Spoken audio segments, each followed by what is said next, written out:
Klint Kubiak stood at that podium this week and said almost nothing about Ashton Genty's ankle, and somehow that silence told me more than a detailed answer ever could have. Reporters pressed him for specifics.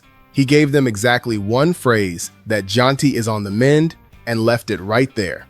That was the entire quote. Honestly, I understand exactly why he handled it that way, because this week could have gone in a much darker direction for this fan base. And the fact that he's comfortable being this vague, instead of sounding urgent, tells you something meaningful all on its own. Let me walk through how this whole situation actually unfolded, because the emotional swing of this story matters just as much as the medical details underneath it. The early word on Genty's ankle sounded genuinely bad, not the kind of update that implies he'll miss a series or two, but the vague, ominous kind that makes you brace for a season-altering headline before a single doctor has weighed in publicly. For a few days, that's exactly where this fan base sat, somewhere between anxious and openly dreading the worst outcome. Then the actual diagnosis came back, and it wasn't anywhere close to that. A sprain. Painful, sure. Frustrating, given the timing. Absolutely. But nowhere near the nightmare scenario that had people spiraling across social media just 2 days earlier. The current expectation has him targeting week 1. Worst case, he opens the season sidelined and returns somewhere around week 5. I'll take that outcome every single time compared to how this initially looked when it first happened on the field.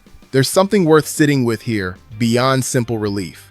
Watch enough football and you start recognizing this exact pattern. A player goes down, teammates crowd around him immediately, he can't put any weight on the leg, and the emotional temperature in that moment almost always runs hotter than the eventual diagnosis actually justifies. That's not a criticism of anyone who panicked when this news first broke.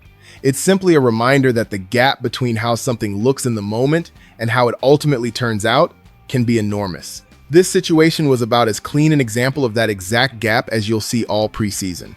And here's the part that genuinely softens this entire blow for me. Even if Genty's actual timeline ends up slipping further, Mike Washington has made this whole situation a lot less frightening than it would have been a year ago. 15 carries, 119 yards, multiple explosive runs that completely flipped the energy of this offense at exactly the moments it needed one. He's been steadily climbing this depth chart since the very first week of camp, and now he's about to inherit real, meaningful touches, whether this coaching staff originally scripted that timeline or not. I've liked this player since the moment this front office actually drafted him, and nothing about this camp has walked that opinion back even slightly. If anything, these last 2 weeks have accelerated a timeline that probably wasn't supposed to arrive until mid-season at the absolute earliest. So tomorrow night, I'm not just going to be watching the scoreboard. I'm going to be watching exactly how much rope this coaching staff actually gives Washington. Do they deliberately cap his workload, protecting him from unnecessary contact this close to the regular season opener, or do they genuinely let him run with it? However they answer that specific question tells you their real internal confidence level on Genty's actual return timeline, far more accurately than anything Kubiak says at a podium. If this staff is genuinely comfortable with that week 1 target, I'd expect a careful, deliberately managed workload for Washington tomorrow. Nothing that risks the one fully healthy piece currently sitting in this backfield right before games actually start counting. If they instead let him carry a real substantial load, that tells me they're considerably less certain about Genty's timeline than the public messaging currently suggests. And they still need more live evidence on Washington before finalizing anything with confidence. And I'll say this plainly. Washington is this building's RB1 right now. Full stop. Until Genty is actually back and fully cleared. What happens after that point is the far more interesting question. If Washington keeps producing at anywhere close to this rate, this entire situation stops being a simple fill-in story and starts becoming a genuine committee conversation. Because backfields around this league increasingly want 2 backs who threaten a defense in fundamentally different ways.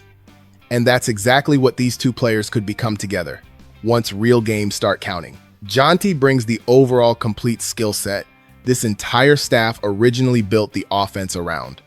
Washington brings a completely different gear, the kind of explosiveness that shows up as a single run, changing an entire game script in an instant. Pair those 2 backs together, and you're not looking at a backup plan anymore. You're looking at a genuinely dangerous complementary backfield. But tomorrow isn't purely about Washington either. It's an audition for everyone standing behind him on that depth chart too. Dylan Laube and a couple of other young backs are fighting hard for whatever's left of this depth chart. And exactly how this staff distributes touches among that entire group is going to say plenty about who they genuinely trust heading into final cuts. Whether this front office still goes outside the building entirely to add another piece once the waiver wire opens is a real, live question, and this specific game should start providing at least a partial answer, even if it doesn't resolve the question completely on its own. Let me zoom out from this roster for a moment, because there's a story out of the league office this week that's genuinely bigger than any single franchise, and it happened to land in this exact same news cycle. The Pro Bowl, as we've all known it, is done entirely. League executives put a plan in front of ownership that eliminates the actual game altogether. No tackle version, no flag football version, nothing at all. 88 players simply get named to the honor going forward. No alternate selected, no actual snaps played anywhere on a field. I won't pretend to be shocked by this. Once that event shifted over to flag football a few years back, you could feel exactly how little the players actually wanted to be out there competing, and that visible lack of real effort drained away any genuine reason to watch. I've heard the idea floated around of having the league's two worst teams from the previous season play each other instead, with the winner earning the first overall pick and the loser settling for the second selection. That's an interesting concept on paper, loaded with real incentive problems the moment you actually try to build it out properly. But it's still a far more compelling starting point than a glorified flag football scrimmage that nobody involved was genuinely fighting for. This makes the NFL the first major American sport to fully scrap its all-star exhibition entirely. There's a bigger underlying current running beneath that specific decision too. Every major sport has watched its own all-star exhibition slowly slide toward genuine irrelevance for essentially the same underlying reason. Modern athletes have every rational incentive to protect their own bodies in games that carry zero real competitive stakes, and fans can smell that lack of effort the moment it disappears from a broadcast. Cutting the game entirely while still keeping the individual honor intact is at least an honest response to that underlying reality.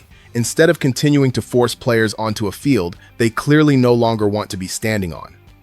I actually think there's a genuinely strange parallel between that specific story and the one we just walked through with Jonty. Both of these stories are, at their core, fundamentally about how modern football handles risk against reward. Nobody wants a meaningless exhibition costing a player his entire season. And increasingly, nobody sitting inside a league office wants that specific kind of risk sitting on the books either. This sport has quietly reorganized itself around protecting bodies for the moments that actually count competitively. One lighter moment worth mentioning before we get back to tomorrow night.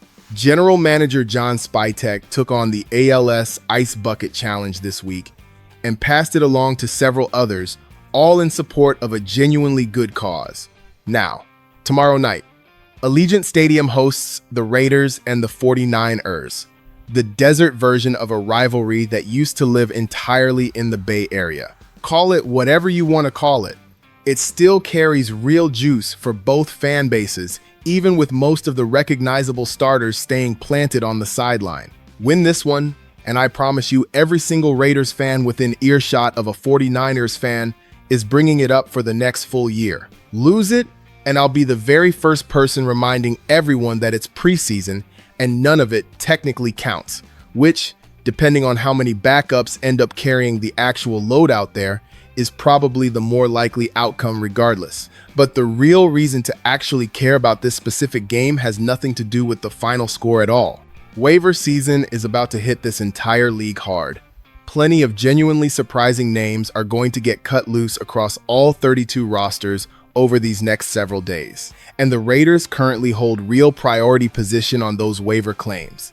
That means whatever this staff does after tomorrow's game matters just as much as anything that actually happens during it.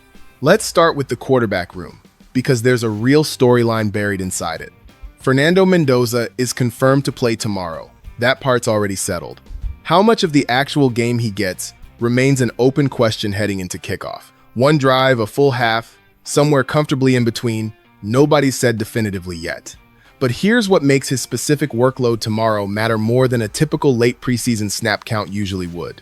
With Cousins fully locked in as the starter and no obvious path toward meaningful backup reps once the regular season officially begins. This might genuinely be the last extended look we get at Mendoza until real circumstances eventually force the issue. There's something a little bittersweet buried in that reality, honestly. A rookie quarterback taken with real significant draft capital, essentially shut out of live game action for the remainder of this calendar year the moment tomorrow night wraps up. Barring an injury nobody wants to see happen to the veteran ahead of him. That's not a criticism of how this staff has actually built the roster. It's simply the nature of where this team currently sits at that specific position. Think about what that actually means for a young player in his exact position. Every other rookie on this roster gets some version of live game feedback spread across the fall, even if it's just special team snaps or a handful of defensive reps buried inside a lopsided blowout. Mendoza simply doesn't get that same luxury at his specific position, not with Cousins fully entrenched as the starter. So whatever he actually shows tomorrow, good or bad, becomes the primary tape this coaching staff studies internally for the next several months. I also want to talk about Aiden O'Connell for a moment, because I haven't always been his biggest believer across his time in this league, and I think it's fair to say that honestly and out loud, this camp has genuinely changed my read on him. Coming back from that deficit against Houston last week and sealing the win the way he actually did was a real, meaningful moment, and everything since then has looked genuinely solid. I'm not making the case that he's a legitimate starting caliber option here, but he's clearly more than capable of being a trustworthy backup on this roster or on somebody else's.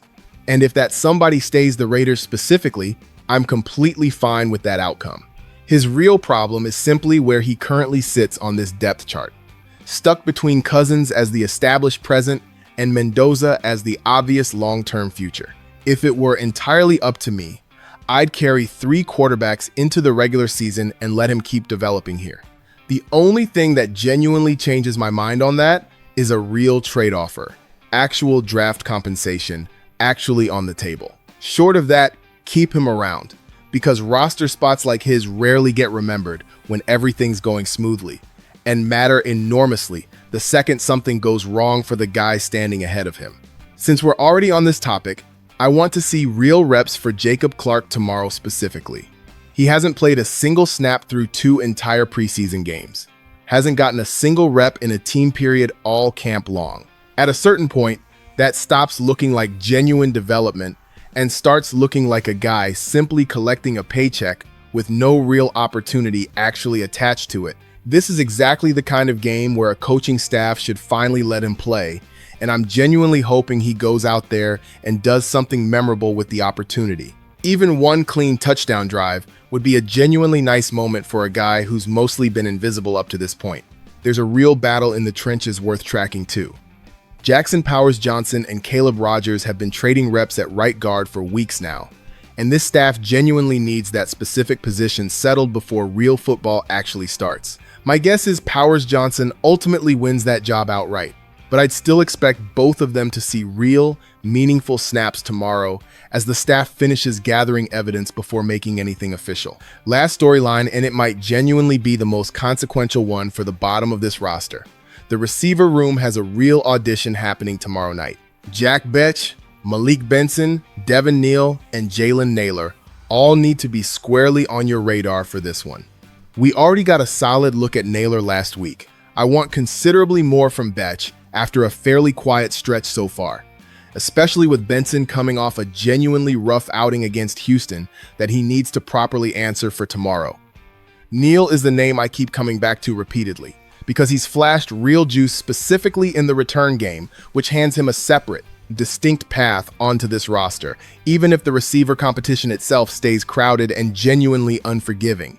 Teams building out a 53-man roster love players who solve 2 separate problems at once, and a receiver who can also flip field position on special teams gives a coaching staff a much easier decision than a pure route runner competing purely on receiver skill alone. If Neal has a genuinely clean night, Both catching the football and fielding punts cleanly, he makes this roster considerably harder to leave him off of, regardless of how the rest of that broader receiver competition ultimately shakes out around him.